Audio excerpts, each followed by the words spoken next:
Tuhan mencukur bulu apa? Ya, bukti mukalaf itu IQ tiarap, ya, pikiran tumpul. Bapak Ibu Saudara, saya Pendeta Tan Hoinai dari Gereja Alkitab Allah Esa Firman Utama Gaifu. Bapak Ibu Saudara, Allah mencukur bulu apa, hayo? Ya, mukalaf itu betul-betul IQ tiarap, pikiran tumpul, ya. Mukalaf intoleran tinggal 2 orang, ya. Yang satu itu yang teas teos itu yang beratnya 70 gram, tingginya 170 km, itu seperti benang layangan gini. Satu lagi yang suka gotong-gotong Alkitab entah berantah 2 koper itu, ya. Sudah hopeless dia, ya. Jadi mukalaf intoleran tinggal 2 orang, laki-laki. Diapain, Pak? Tendang ke laut, ya. Toleransi aja nggak berani kok, ya. Yesaya 7, kita mulai dari 14 saja lah. Yesaya 7 ayat 14 terus ke bawah sampai 21 lah, ya. Begini ceritanya. Tuhan memberi tanda tentang kedatangan Immanuel. Immanuel kan Yesus, ya. Seorang perempuan muda akan melahirkan seorang anak laki-laki dan akan dinamakan Immanuel. Ini nanti dikonfirmasi di Matius 1 ayat 23. Clear sampai sini? Yesaya 7:14 itu linknya ke Matius 1 ayat 23, sedangkan Yesaya 8 ayat 8 sebagai raja nanti konfirmasinya Yohanes 12 ayat 13, dia sebagai raja Israel. Jadi Immanuel itu bisa sebagai Tuhan menyertai, ya, bisa juga sebagai raja Israel, ya. Dua-duanya sudah digenapi. Lalu bagaimana tanda berikutnya? Selain perempuan muda mengandung melahirkan anak laki-laki, tanda berikutnya adalah, silakan baca ya, Yesaya 7 mulai 14, 15, 16, 17 sampai 20 sampai 21. Sebelum ia bisa membedakan yang baik dan yang jahat, maksudnya sebelum dia dewasa dalam arti akil balik. Di Israel itu umur 12 tahun. Sebelum akil balik, dia akan makan dadih. Dadih itu susu olahan dan madu. Lalu bagaimana Allah menggenapi? Maka Allah mendatangkan lalat. Loh, kok mendatangkan lalat, Pak? Ya, lalat ini sumber kutu, penyakit bagi binatang. Lalu mendatangkan lebah. Lebah itu sumber madu. Terus dibaca aja itu ayat, ya.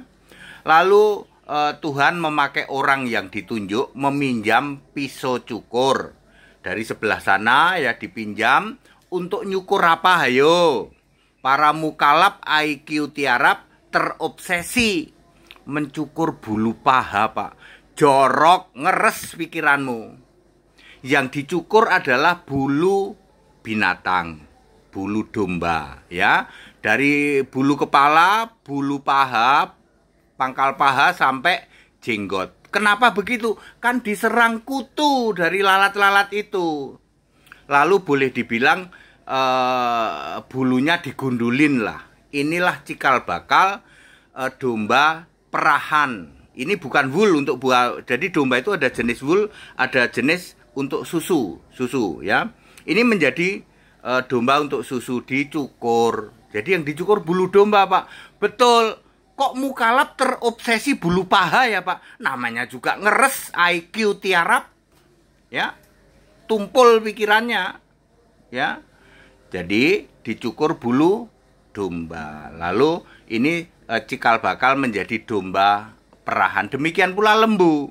Lembu muda betina menjadi cikal bakal lembu perah. Makanya ada sapi perah atau ada jenis sapi perah. Ini untuk menggenapi bahwa Yesus itu akan makan dadih dan madu. Madu dari lebah tadi, dadih dari lembu dan 2 ekor domba. Setiap orang akan memelihara itu. Jadi melimpah dong, susu dan madu melimpah. Betul, itu cara Allah menggenapi. Menjadi masalah mukalaf IQ tiarap. Ndelosor IQ-nya. Ya, mentang-mentang ada kalimat bulu paha langsung ngeres itu ya toh. Manusia paling ngeres itu ya mukalaf itu, ya. Apa-apa dihubungkan sama apemologi. Apemologi. Kadang-kadang saya mesti ngomong begitu ya, karena mukalaf intoleran kan tinggal dua itu ya. Mudah-mudahan segera sadar ya, daripada ditendang ke laut ya, memalukan ya toh. Ya, setiap kamu jeplak itu kalau kedengeran sama HTD dikek balik gini kan ketahuan toh kamu, ya, tumpul pikirannya toh. Coba baca Yesaya 7 ayat 20. Maka Tuhan meminjam pisau cukur. Ya, Tuhan melalui orang-orangnya ditunjuk minjem pisau cukur di sana untuk mencukur bulu binatang. Kenapa? Bulu binatangnya penuh kutu gara-gara lalat itu. Lalat menimbulkan kutu. Lalu digunduli ya, dengan kuasa Tuhan binatang-binatang domba ini menjadi domba perahan, susu perah. Ya, kan ada domba yang menghasilkan bulu wool kan, ada kan? Sampai hari ini ada dua jenis domba. Ada yang domba diambil susunya, ada domba diambil bulunya. Jadilah yang sering disebut wool. Lalu sapi juga ada dua jenis, ada sapi perah dan ada juga sapi yang diambil dagingnya. Ya, seperti itu. Jadi clear, semudah itu Pak ATD. Iya, untungnya ada Pak ATD ya. Makanya para mukalaf itu jadi kita Indonesia, kita Pancasila. Ingat, mukalaf intoleran tinggal dua. Tendang ke laut. Setiap kamu jeplak ya, ketemu sama HTD pasti dikek balik. Akhirnya apa? Malu, memalukan kamu. IQ tiarap ya. That it. Kita Indonesia, kita Pancasila, toleransi harus. Haleluya, amin.